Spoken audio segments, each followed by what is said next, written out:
कोणाच्या बुडाला किती आग लागली आणि आग कशी धो बाहेर पडते, धूर कसा बाहेर पडतो आहे.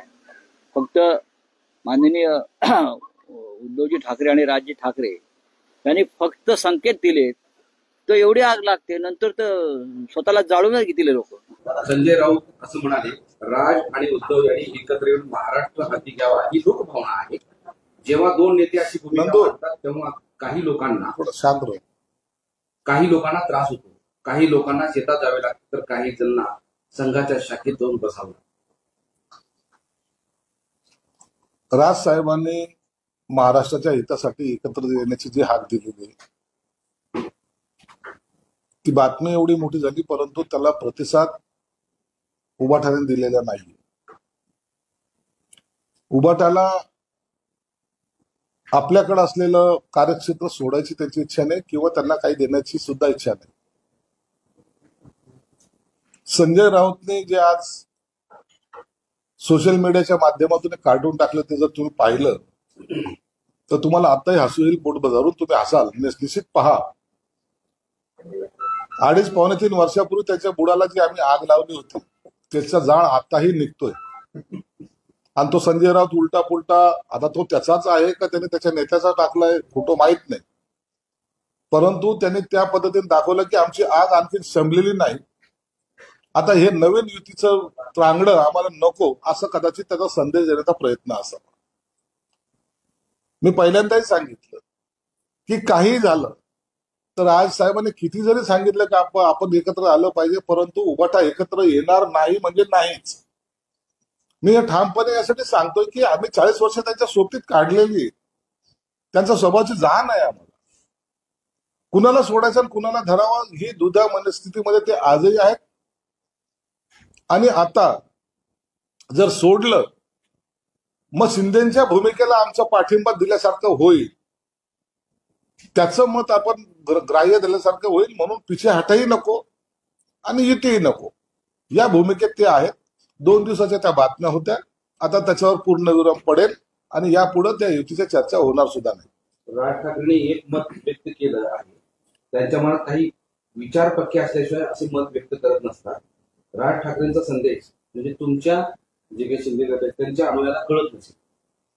राज साहेबांचा काय संदेश आहे तो आम्हाला चांगल्या प्रकारे कळतो, आम्हाला त्यांची जाणीव आहे. राज साहेब हे आमच्या सर्व लोकांशी सुद्धा संपर्कात असतात, आम्ही त्यांच्या संपर्कात असतो. एक आमचं नातं आम्ही आजही टिकून ठेवलेलं आहे. म्हणून राज साहेबांचा संदेश न कळणारे एवढे आम्ही दूधखोळे नाही. एकनाथ शिंदेची काय सध्या राज ठाकरे तर संजय राऊत म्हणाले की आज तुमच्या बुडाला आग लागली, उद्या प्रत्यक्षात युती झाल्यावर काय स्वतःला जाळून तुम्ही एकदा युती तर करा ना. आत्महत्या करायचा वेळ कुणाकुणावर येणार आहेत ना ते तुम्हालाच कळेल. 1 नंबर आत्महत्या कोण करेल, 2 नंबर कोण, हे सगळं जे आत्महत्या करणाऱ्यांची लाईन आहे ना हेच लोक युती होऊ देणार नाहीत. ही चांडाळ चौकडी कधीच युती होऊ देणार नाही. मी हे वारंवार सांगतो. हे आमच्या अनुभवातून राजकीय जीवनातला जो काही थोडा बहुत अनुभव आम्हाला आहे आमच्या पाठीशी, त्यानुसार हे कधीच युती होऊ देणार नाही. युती झाली तर स्वतःचं अस्तित्व संपेल अशी भीती यांच्या मनामध्ये आहे.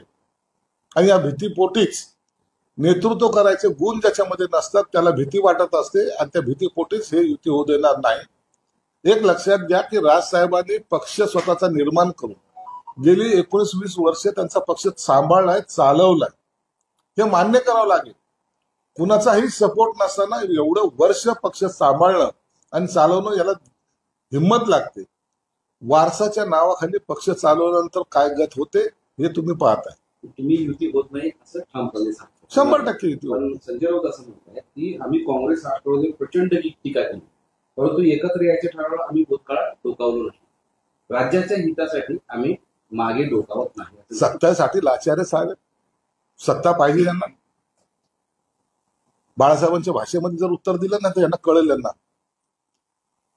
सत्तेसाठी प्रत्येकाच्या दारोदार फिरणारे लाचार तुम्ही लोक. तुम्हाला कसली आली ना मानसिकता, नैतिकता आहे तुमच्याकडे काही? काँग्रेस बरोबर युती करताना कोणती नैतिकता होती? काय होतं विचार, काय होते तुमचे? राष्ट्रवादीवर जाताना काय विचार केला होता तुम्ही? लाचारांची ही जी फौज तयार झालेली ना त्यामुळं आज ही अवस्था त्या पक्षाची झालेली.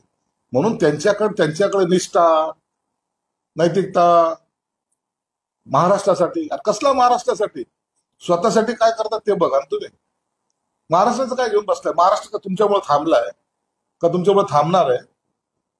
महाराष्ट्राच्या प्रगतीमध्ये काय योगदान? बापरे, 2.5 वर्ष कुणाला न भेटता तुम्ही सत्ता चालवलेली तुम्ही लोक, तुम्ही महाराष्ट्राची प्रगती करणार. म्हणून तुम्ही आता गप्प राहा, काँग्रेस राष्ट्रवादी बरोबर राहा, ते तुम्हाला लाथा मारतील, तुम्ही त्यांना नमस्कार करा. नाही, राज्याच्या हितासाठी आम्ही मागे डोकावत नाही असं त्यांचं म्हणणं. अरे राज्याचं हित यांच्या कोण कुठं अडलंय? यांना विचारतोय कोण? राज्याच्या हिताचा 2.5 वर्षामध्ये घेतलेले 2 निर्णय सांगा. सत्तेमध्ये होता ना.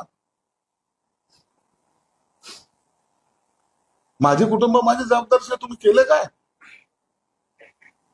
मग 2 तरी निर्णय सांगा ना, ठामपणे सांगा. 2.5 वर्षामध्ये हे आम्ही केलं. तुमच्याकडे काही करण्यासारखं ना तुम्ही केलं ना करू शकले.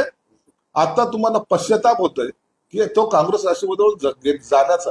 तरी तुमचं गिरगाबी तो टांग उपर हे तुमचं आताही चालू आहे आणि हे लोक जनताही पाहते.